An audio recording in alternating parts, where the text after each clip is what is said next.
Hello, everybody. Scott Golden here with the Golden Opportunities Coaching YouTube channel and the benefit of being able to serve you, the listener, on a regular basis. If you haven't subscribed already, please do. We're back now into more regular content. Maybe not daily like it was before, although that is the strive to get back there at some point. If you need relationship, life, business, or entertainment coaching, please feel free to reach out. And we can make that happen. You can reach out on social media at PO Perception on Twitter, or here on YouTube, or the website through the About Me page on YouTube. All three of those options available to anyone who is in need. We can set something up relatively quickly most of the time. In any event, we're going to talk about things that may make a person insecure and ways you can tell that a person struggles with insecurity in this audio. And insecurity obviously is the struggle with self-identity as it relates to the um, you know self-identity and the idea that one needs to be something in order to be worthy of love. Insecurity is most often, a love-related problem and a relationship with internal resiliency. That is, if a person doesn't believe they can recover from a worst case scenario, they will most often be a person who is struggling socially and emotionally and therefore feel insecure in their own ability to react and respond to the unknown. That can cause major issues. This will manifest itself in about 6 or 7 ways. We'll go through those now. The illusion of competition is the most common way. So, an insecure person is more concerned with what other people, their friends, their family, their loved ones, society, schoolmates, workmates, whatever, is doing than what they're actually doing themselves. The illusion of competition says this person is more because they have something I don't. And that idea is so detrimental to social and emotional development because if you're worried about what another person is doing, you cannot necessarily put all of your focus into accomplishing your own goals.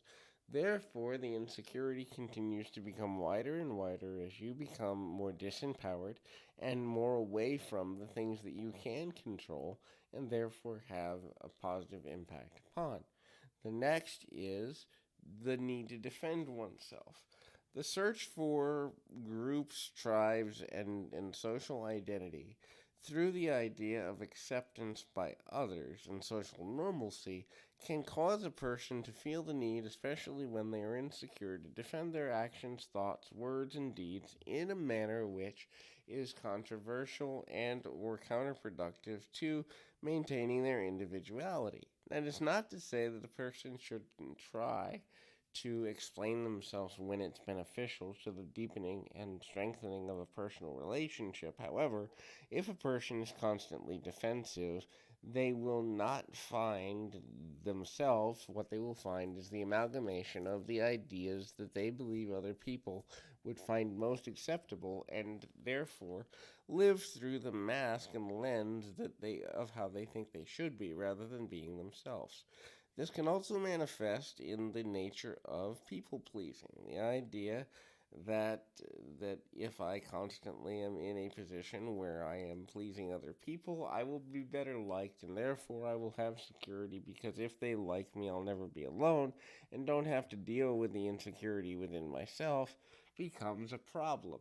This ultimately leads to the opposite and inverse of that, which is the practice of insulting or being critical of those who are not on your wavelength page or share your worldview.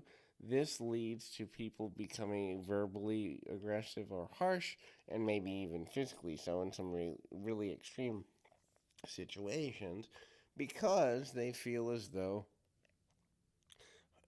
having power over another person by being critical will give them a sense of self identity in itself, which also links to the idea of self deprecating humor or throwing oneself under the bus for the benefit of others. If a person puts the heat on themselves, that is, the idea that there's something wrong with them in a continually humorous way, it's often because at least if you're laughing with me, you're not laughing at me, and I'm part of something, even if I have to negatively harm my own self image in order to be part of something. This is the inversion of which is also being exceptionally braggadocious. And so that can cause issues in its own right for a variety of reasons, which is never or almost never a good thing, because if a person feels the need to be braggadocious, they are ultimately not going to be able to maintain that behavior long term as it relates to having the level of support they need. So, hopefully, this audio has been helpful and beneficial to you. If so, please feel free to like, comment, subscribe, and all of that good stuff. If there's an audio you'd like to hear, please feel free to reach out for that as well. Till next time, keep your feet on the ground, your mind in the moment. Till next time, everybody.